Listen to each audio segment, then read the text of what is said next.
Bonjour à tous et bon réveil sur ESAE Télévision. En vue de combler les incomplétudes et résoudre les problèmes d'interprétation liés à l'application du code électoral, l'Assemblée nationale a étudié et adopté hier en procédure d'urgence à l'unanimité des députés la loi numéro 2020-13 portant interprétation et complétant la loi numéro 2019-43 du 15 novembre 2019 portant code électoral en République du Bénin. Cette nouvelle réforme vient clarifier certaines dispositions du code électoral, en particulier les articles 189, 190, 192, 193, 194, 195, 196, 197, 199 et 200, ceci dans le souci de mettre définitivement fin aux pagailles et aux dérapages constatés ces derniers jours dans l'élection des maires, de leurs adjoints et des chefs d'arrondissement de certaines communes. Cette réforme vise donc un seul objectif, conforter les partis dans leur rôle en leur permettant d'être forts.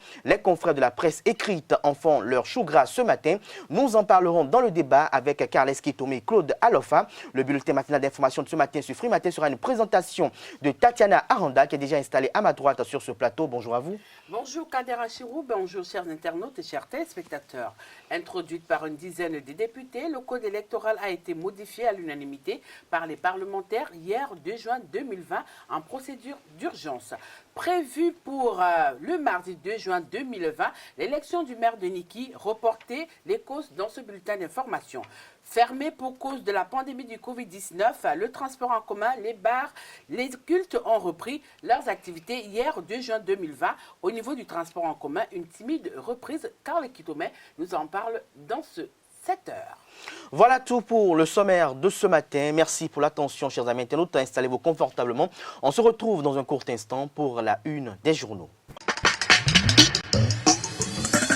Bonjour à nouveau, chers amis internautes. Nous démarrons ce matin, comme il est de coutume tous les matins, par la manchette de l'informateur qui a titré ce matin « Installation des conseils communaux ».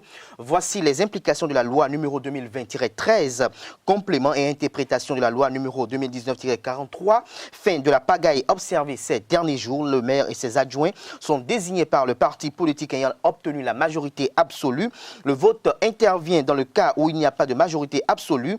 Accord de gouvernance possible entre des partis politiques, le système partisan renforcé des élus tenus, les élus tenus d'être en accord avec leur parti politique, tout ceci à travers des précisions et des articles aux pages 3 et 4 de la page de ce matin de l'informateur. Dans la une, nous informe ce matin que pour une affaire domaniale, maître Maxime Bancolé est déposé à la prison civile d'Abomey-Calavi. Nous restons à la une de l'informateur dont l'oreille droite vous invite à découvrir dans l'école de sa parution de ce matin le journal École des étudiants en journalisme à l'école supérieure d'administration, d'économie, de journalisme et des métiers de l'audiovisuel ESAE. Le matinal titre en manchette ce matin vote d'une loi explicative pour faciliter la désignation des maires. Fini la pagaille dans les communes. Patrice Talon par-delà les réformes envers et contre tout et tous. Parakou Aboubakar Yaya doit dire merci à Talon ou abandonner son rêve.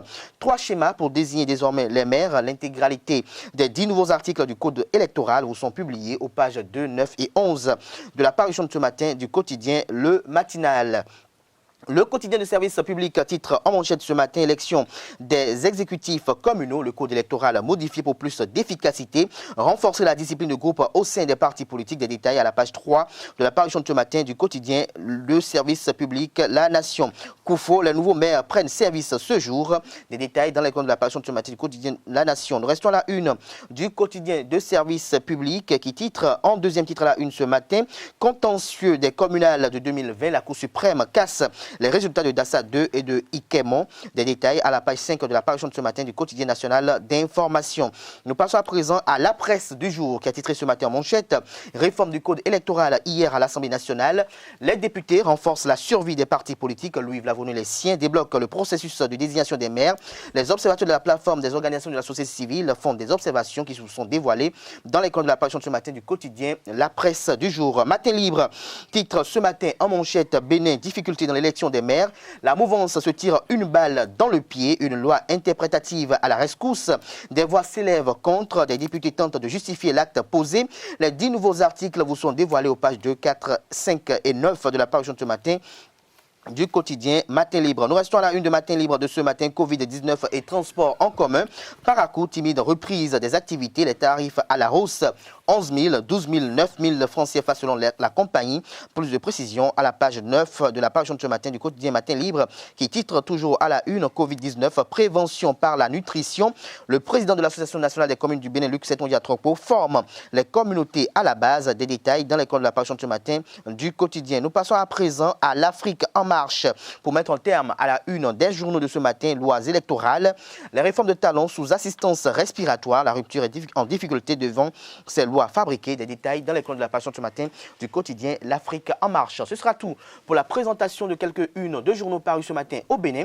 Les quotidiens sont disponibles dans les kiosques au prix de 300 francs CFA. Ils sont également disponibles en ligne. Chers amis internautes, on passe à présent au bulletin matin d'information. C'est une présentation de Tatiana Aranda. À nouveau, bonjour. 12 députés ont demandé et obtenu l'étude en procédure d'urgence de la proposition de loi portant interprétation et complétant la loi numéro 19-43 du 15 novembre 2019. Trois faces s'offrent désormais pour élire les maires, les adjoints et les chefs d'arrondissement. Au dire d'Abdoulaye Gonou, député et l'un des porteurs de cette loi. Dans un premier temps, les responsables du parti ayant obtenu la majorité absolue désignent en interne le maire et ses adjoints. Puis ils transmettent la liste au préfet qui prend acte et procède à l'installation. Autre cas de figure, si la majorité n'est pas constatée au niveau des partis en compétition, les formations politiques peuvent s'entendre sur la base d'un accord de gouvernance communale. Comme dernière alternative, celle où ils n'arrivent pas à trouver un terrain d'entente pour constituer une majorité, une élection est organisée avec l'arbitrage du préfet. Les conseillers vont donc voter pour élire le maire et 7 adjoints à la majorité absolue. En tant que seul juge du contentieux électoral en matière d'élection communale, la Cour suprême a délibéré dans la commune d'Owessé en attribuant les 2 sièges de l'arrondissement d'Iguémon au bloc républicain, autrefois attribué à l'Union progressiste. Désormais, le BR passe à 11 conseillers et 9 pour l'UP. Au niveau de la commune de Dassa, plus précisément dans l'arrondissement de Dassa 2, l'Union progressiste a récupéré les 2 sièges. Au final, l'Union progressiste s'en sort avec 14 sièges contre 10 pour le bloc républicain et 1 siège pour les SCBE. Le préfet du Borgou, Djibril Mamassissé, a installé les 29 conseillers de la commune de Deniki, c'était hier. Après la mise en place du bureau d'âge, le processus n'a pu aboutir parce que les formations politiques n'avaient pas déposé une liste de candidatures selon les explications du doyen d'âge Aboubakar Diaouga. Le code électoral prévoit que l'élection du maire et de ses adjoints commence par la présentation des candidatures par les partis. C'est le parti qui présente la candidature.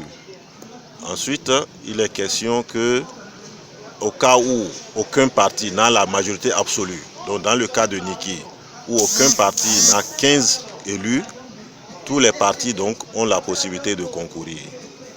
Alors, dans la situation actuelle, ce qui a conduit au blocage, c'est que aucun parti n'a présenté la fiche de présentation de candidature. Et au niveau de l'UP, nous avons eu 2 candidatures déclarées, ce qui n'est pas normal. Aucun parti ne peut avoir 2 candidatures.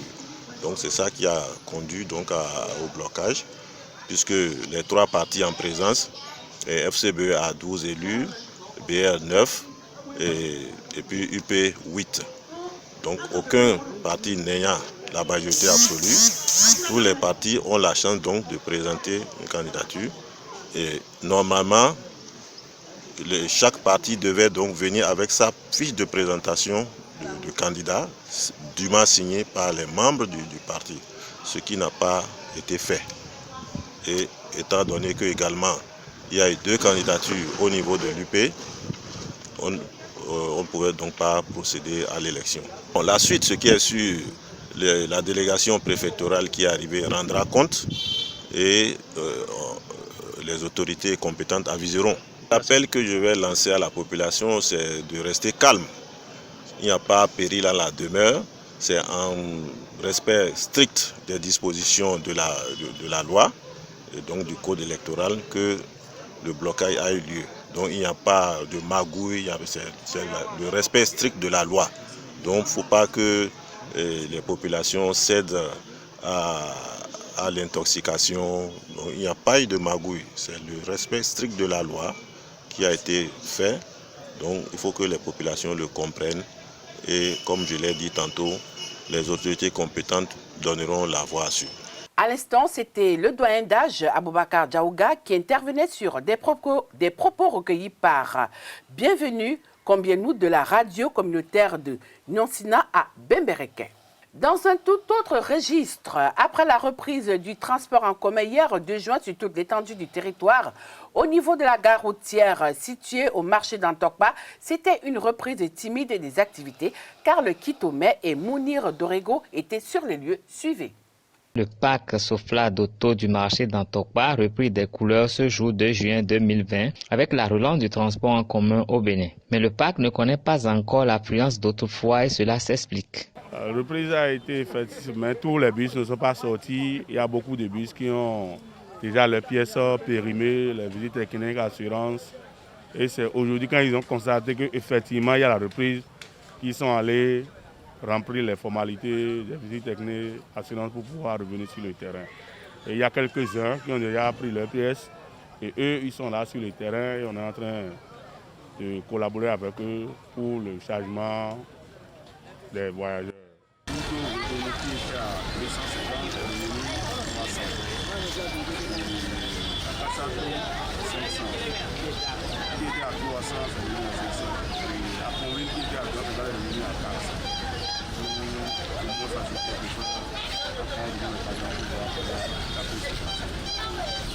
Secondo, on a le système de lavage qui est mis à notre disposition. On a mis à disposition les chauffeurs, les passagers pour qu'ils prennent l'appui sur ça pour le rentrer dans les villes. Et secondo, quand ils rentrent dedans, tu vas faire aussi des taxes avant le démarrage sur la gare. C'est une chose qu'on a fait. C'est une chose qui a eu entre avant et maintenant. Les mesures prises pour freiner la propagation de la COVID-19 influencent le prix et le nombre de passagers à transporter.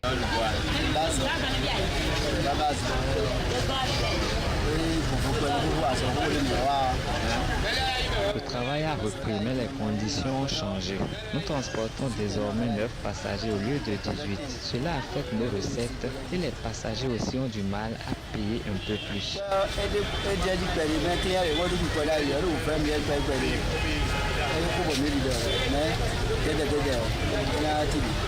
Les passagers se réjouissent du retour du transport en commun, mais les habitudes ont changé.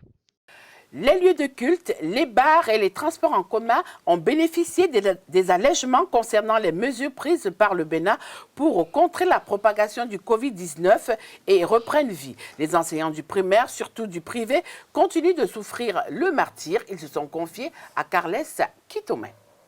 Je veux dire que depuis 7 ans, depuis le mois de février, c'est pas un combat que nous vivons.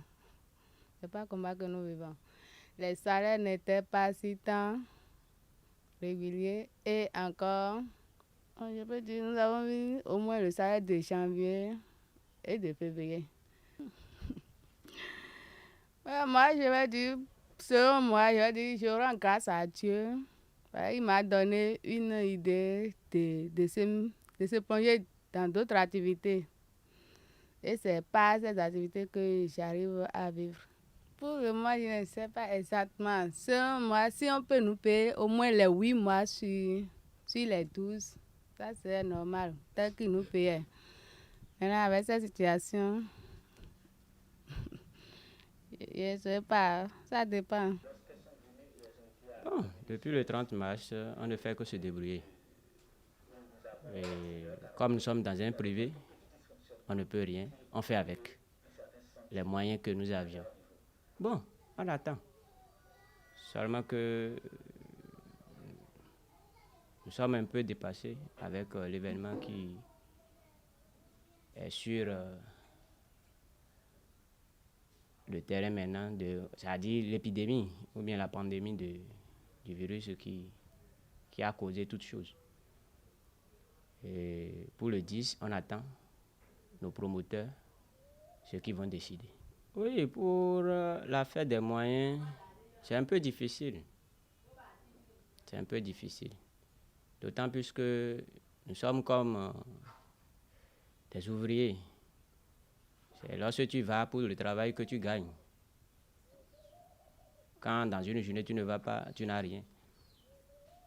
Depuis un certain moment, on n'a plus les salaires parce que nous n'avions pas été au travail. Donc, chacun se débrouille. Chacun se débrouille, c'est-à-dire on se va qu'à des activités parallèles. Bon, il y avait les coûts de maison qui nous aidaient et d'autres activités, par exemple le chant, ou des activités parallèles qui ne concernent même pas l'éducation, qui nous aidaient. Nous sommes à l'heure de la réouverture des mosquées et à cette occasion, la Fondation Malehossou continue sa sensibilisation concernant le respect des mesures barrières contre le Covid-19. Et pour cela, ils ont animé une conférence de presse hier mardi. À l'issue des prospectus et des banderoles ont été remis aux imams. Suivez quelques temps forts de cette cérémonie. On met ça dans mais ça commence. Pas de quoi ça va aller dans toutes les mosquées du Bénin. Et même s'il le faut, donner aux églises, parce que la religion est une, c'est la religion de Dieu. Ce n'est pas la religion de l'homme. Les deux religions, le christianisme et l'islam, c'est la religion de Dieu. Ce n'est pas une culte, comme on le dit. Ce n'est ni occidentaux, ni orientaux. Vous comprenez? Donc, partager et on met ça en tant que chef. Ça, c'est des banderoles à mettre sur les murs des mosquées, des grandes mosquées du Bénin. C'est pas dans tout le Bénin. C'est ça. C'est pour sensibiliser les gens. Donc, vous allez essayer de partager. On remercie la Fondation Malehossou pour l'effort qu'ils font à chaque moment quand il y a des événements. Et que Allah le Tout-Puissant les assiste et les éclaire. Et les moyens avec lesquels cela va continuer, que Dieu leur donne ces moyens-là. Et en plus de cela, nous remercions le gouvernement d'avoir autorisé la réouverture des mosquées, des églises et tous les lieux de culte. Et nous demandons aussi aux fidèles de respecter toutes les consignes qui ont été données par le gouvernement éminé islamique du Bénin. Que Dieu nous assiste. Merci. Terminons par le Rwanda où 2 diplomates en poste ont été rappelés à Bruxelles. C'est suite à des plaintes des autorités de Kigali. En cause, un hommage rendu au casque bleu belge assassiné en 1994 lors du premier jour du génocide des Tutsis. Un hommage qui n'a pas plu aux autorités rwandaises parce que le dit hommage a été rendu avant la date officielle. Du moins, c'est la raison avancée par le ministère rwandais des Affaires étrangères. Sans avoir prévu les autorités, une cérémonie a été organisée le 6 avril dernier par les diplomates belges avec le drapeau en berne et ce en dehors du cadre officiel. Pour les autorités de Kigali, c'est une façon de minimiser et de dénaturer la symbolique des commémorations du génocide. Précisons qu'au Rwanda, ces commémorations officielles du génocide démarrent chaque année le 7 avril. Voilà, Kader Achirou, ainsi va le monde, ainsi va le Bénin ce jour. Merci à vous, Tatiana Aranda. Chers amis internautes, il faut ajouter que Maître Maxime Bankole a été déposé hier à la prison civile d'Abomey-Calavi de sources concordantes. L'huissier de justice serait impliqué dans une affaire de parcelle à Godomé, l'opposant à un ressortissant chinois. On retrouve à 19h Billy Laibi pour la grande édition du journal télévisé sur EZE Télévision. Chers amis internautes, nous passons à présent au débat sur Free Matin où nous allons commenter un peu cette relecture du code électoral. Le débat sur Free Matin, Claude Alofa, bonjour. Bonjour. Merci de nous être revenus. Vous êtes face à Carles Kitome, qu'on a accoutumé. Bonjour. Bonjour Abdelkader Achirou, bonjour Claude Alofa, bonjour à vous, bonjour. Chers amis et internautes fidèles à EZE TV. Alors, Carles Kitome, l'Assemblée nationale du Bénin a relu le code électoral pour faciliter un peu, donner plus de commodité à l'installation des conseils communaux. Dites-nous, quelle appréhension avez-vous de cette démarche entreprise par les parlementaires béninois? C'est une démarche pour le moins surprenante, à mon avis, dans la mesure où nous avions connaissance de ce code. La loi est 2019-43 du 15 novembre 2019 qui porte code électoral au Bénin qui est en vigueur depuis peu.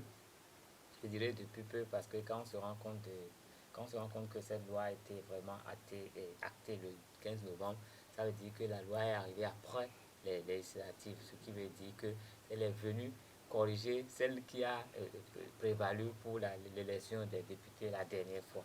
Et donc déjà, on est obligé de procéder à une relecture alors que nous sommes en plein processus d'installation des maires. Vraiment, ça me perturbe un peu personnellement parce que j'ai estimé que la relecture peut venir peut-être juste après l'installation des maires. Sinon, à ma lecture, cela dénote que à l'origine, cette loi n'a pas été forcément bien pensée sur tous les angles avant d'être votée par nos députés. Ça peut vouloir dire peut-être qu'il y a eu les gens n'ont pas eu certaines visées sur cette loi et aujourd'hui se rendent compte dans la réalité qu'il y a des choses auxquelles ils auraient dû penser. Et quand on change 10 articles dans une loi, et ces articles, ça part de l'article 189 à l'article 200, c'est-à-dire tout ce qui concerne l'élection du maire, l'élection de ses adjoints, l'élection des chefs d'arrondissement. Donc je pense que c'est, en ce qui concerne ce chapitre 2 de cette loi 2019-45 qui est relative à l'élection communale et aux élections communales, je pense que ça a été négligé. Les députés se sont beaucoup plus penchés sur leur propre élection qu'à la mise en place des conseils communaux. Et aujourd'hui, on est revenu voir pratiquement tout ce chapitre. On est même sorti un peu de ce chapitre. Je me dis qu'il faudrait que nos députés fassent prennent un peu plus de précautions. Il faut toucher aux lois pour qu'on n'ait pas à revenir là-dessus. Parce que les gens que ça n'arrangerait pas vont forcément crier à la fraude. Vont sortir quand même des mots qui ne seront pas forcément pour flatter l'orgueil de nos députés ou pour pour féliciter le Bénin. Mais ils vont sortir des mots qui viendront, des thèmes qui vont forcément porter un coup à notre démocratie, porter un coup à la notoriété de notre Bénin. Et c'est ça, moi, ce qui me dérange. Sinon, dans la forme, je crois qu'il s'est agi exactement de repréciser certaines choses pour que l'élection des maires puisse quand même passer normalement. Claude Alpha, est-ce que vous partagez cet avis avec Ernest Tomé? Oui, tout à fait. Je voudrais même dire que cela montre seulement qu'on n'avait pas préparé les choses parce qu'il y a longtemps, depuis que le Bénin démocratique est né, nous avions ce problème. Il y a toujours eu particulièrement la mairie de Calavi, où le parti majoritaire n'avait jamais eu l'opportunité de gérer. Et donc, on savait qu'il y avait ce problème-là. Et on ne voulait pas que ce problème persiste, à moins qu'on ait laissé, la situation comme ça, ou qu'on l'ait oublié et agacé. Alors, je voudrais constater que cette manière de faire crée un problème. C'est-à-dire que dès qu'on a un petit souci, on peut corriger la loi pour régler le souci. Et sans chercher à savoir les implications de cette loi-là. Et plus tard, de cette nouvelle correction, et plus tard, on se rend compte qu'il y a correction, et on peut encore y aller. Cela, je trouve que les députés ont un peu merdé à ce niveau-là. Et il faut comprendre que la loi est faite pour régler des problèmes, d'accord, mais sur une durée, pour régler des problèmes sociaux. Et donc, on aurait dû penser à cela. C'est vrai qu'il y a une situation. Il y a une situation dont tous les partis se plaignaient. Et selon qu'ils sont avec le pouvoir en place, ils s'en contentaient parce que ça les arrangeait. Mais aujourd'hui, la situation, c'est qu'il y a des partis du pouvoir en place qui ne tiennent pas, où il y a des problèmes. Généralement, ce n'était pas le cas. C'était utilisé pour affaiblir les partis d'opposition. Aujourd'hui, ce sont les partis de la mouvance présidentielle qui se sont retrouvés en difficulté.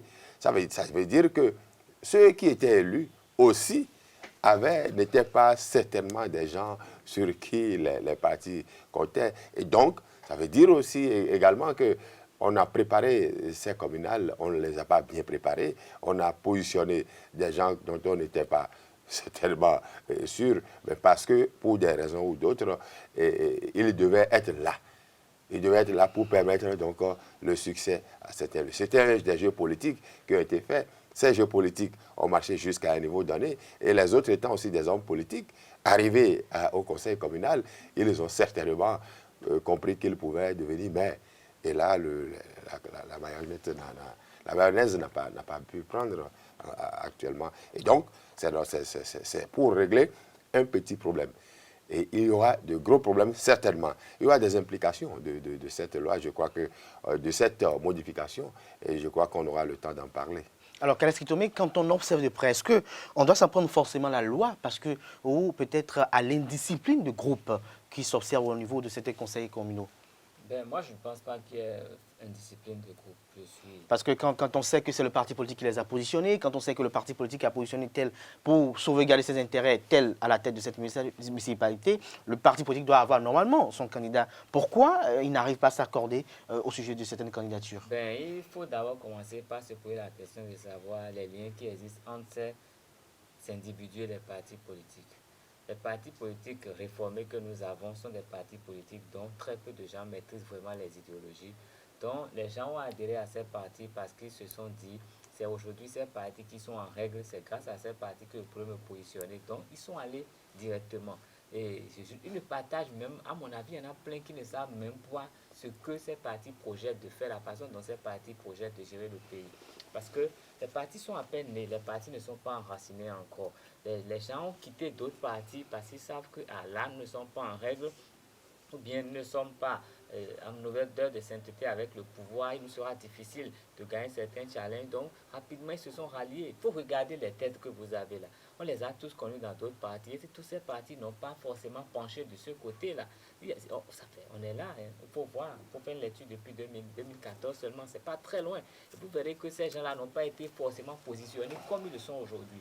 Et en temps, c'est des gens, la plupart étaient en hibernation parce que leur parti même vivotait. Et quand on a repris les partis, les gens ont couru, même là, pour ces communales, on a supplié des gens, on a payé des gens pour qu'ils puissent se positionner sur des partis. Quelqu'un qui est là chez lui, vous allez lui donner de l'argent, lui remettre de l'argent pour qu'il fasse les dossiers, vous le payez pour qu'il dépose sa candidature. Qu'est-ce qu'il comprend à votre parti? Rien du tout, il s'en contrefiche. Et l'autre, qui par opportunité, court très vite, se rallie à vous parce que vous parlez le même langage que le gouvernement qui se fait positionner. Il ne comprend rien. Le seul langage que lui comprend, c'est que près de vous, il peut avoir des avantages. Aujourd'hui, il est au conseil communal, il ne sait même pas de quoi on parle. Le parti a beau donner des consignes, lui dit, bon, moi j'ai un mandat, c'est moi seul qui siège au conseil communal, donc ce n'est plus le parti qui siège ici, c'est moi, j'en fais comme je veux, j'en fais à ma tête. Je peux prendre 1 million, 10 millions à quelqu'un pour lui donner la voix, quitte à ce que mon parti perde la mairie, il s'en fiche. Donc, c'est dans ce méli-mélo que nous retrouvons aujourd'hui. Donc, le premier problème, c'est que ces partis-là s'enracinent vraiment et que les gens aient une lecture claire de ces partis. Je ne sais pas, hein, peut-être que vous êtes beaucoup plus informés que moi, mais moi, je ne sais pas si vous pouvez me dire exactement l'idéologie de chacun des 5 partis qui sont là aujourd'hui. Bien, c'est les 5, mais c'est 3 qui aujourd'hui vont être représentés dans les conseils communaux. C'est quoi leur idéologie? L'idéologie leur a été proposée par la Sénat lors des élections. C'est encore plus grave. Ça veut dire que même les responsables de ces partis ne comprennent rien à cette idéologie. Donc le travail de fond, c'est le parti peut couvrir tout l'ensemble du territoire national, mais si on ne sait pas de quoi on parle ensemble, c'est que nous ne sommes pas ensemble. Et là, je suis désolé, c'est là où les politiques ont fait faux. Claude Alafa, pour finir. Oui, je voudrais en même temps dire que nous aurons des problèmes bientôt. Parce que il faudra trouver un autre moyen, un processus par lequel le maire élu ou proposé sera donc positionné, pourra donc être démis de ses fonctions. Parce que qui va demander que le maire qui va retirer la confiance au maire? Le parti politique, dès qu'il continue d'avoir confiance en lui, alors le maire gère, quels que soient les problèmes dans la commune. On a eu peut-être en Afrique du Sud où le président de la République, il perd son poste lorsque le parti par lequel il est venu, le parti n'a plus confiance en lui, il cesse d'être président de la République. Alors, est-ce que c'est ce à quoi on va arriver? Si vous ne satisfaites pas les situations, la volonté du parti, est-ce que le parti va décider de vous retirer sa confiance? Et si le parti vous retire la confiance, alors la mairie change en même temps de tête. On pourrait assister au Bénin ici avec ces hommes politiques. On pourrait assister à ce qui se passait à la mairie de Porto-Novo, où on proposait que après un mandat, ce soit plutôt telle ethnie qui soit au pouvoir. On va donc avoir une entente entre certainement dans le parti politique où, bon, toi tu fais un an de gestion et nous te retirons notre confiance et puis c'est le suivant afin de satisfaire tout le monde. De la même manière, on veut rendre les partis politiques forts. Oui, tant mieux. Mais une situation se pose. Qui décide dans les partis politiques aujourd'hui? Si c'est le président qui est fort, qui est décideur, et donc on rend le parti fort, c'est que le président devient fort. Et le président qui est fort, c'est dans quel but il gère les partis politiques. Nous allons accumuler beaucoup de situations et je ne sais pas où est-ce qu'on va atterrir, mais une chose est sûre, la loi a permis de régler un problème actuellement dans beaucoup... Un problème ponctuel, bien sûr. Dans beaucoup de communes, dans beaucoup de conseils communaux, il y avait déjà des problèmes. On avait déjà appris qu'il y avait des conseillers élus et qui disaient clairement, vous ne pouvez pas gagner 5 millions en 5 ans. Alors moi, je vous propose, venez prendre 5 millions et vous votez pour moi. Et cela crée déjà des problèmes parce que les conseillers, on les connaît, ce n'est pas des gens, comme vous le disiez tout à l'heure, qui avaient un idéal. C'est des gens qui ont été proposés, colmatés par-ci, par-là, parce qu'on les connaît. Ils sont reconnus dans leur milieu, ils sont aimés de leur population. Alors si on les positionne, on gagnera le poste. Et je voudrais pour finir me demander aussi, est-ce que le parti, déjà avant les élections, peut-être que ce serait pour les prochaines élections, proposera ou dira clairement qui va être le maire. Pour que les populations, elles aussi, prennent partie désormais de cette désignation-là. Et votent en conséquence de celui qu'on projette être maire. Sinon, rendre fort le parti politique dans l'animation de la vie politique, bien c'est bien, mais il faut aussi penser à ce que les populations reprennent le pouvoir à la base, puisqu'il s'agit de la gestion du pouvoir à la base. Ça, on peut écrire tout un livre, hein, parce qu'avec ce qui se passe maintenant, ça laisse à réfléchir. Ça laisse à réfléchir sur notre façon de penser la politique, sur notre façon de voir, d'appréhender la politique. Et si nous ne prenons pas le temps de ces réflexions-là, nous allons toujours patauger comme ça se fait là, à mon avis. Merci à vous, Carles Kitomé. Je rappelle que vous êtes journaliste, reporter d'images à Eusaïe Télévision. Vous êtes face à Claude Alofa, directeur de publication du quotidien béninois d'information générale et d'analyse, l'informateur. Chers amis internautes, ainsi se refait un free matin de ce matin. Merci pour l'attention. À suivre la grande édition du journal télévisé sur Eusaïe Télévision. Quelques experts en gouvernance locale et décentralisée qui vont opiner et commenter un peu cette relecture du code électoral. Sans oublier également quelques députés qui ont participé et contribué à la relecture de ce texte de loi. Merci à vous, chers amis internautes. Merci pour la fidélité. On se retrouve demain à la même heure. Portez-vous bien et agréable journée de travail à toutes et à tous.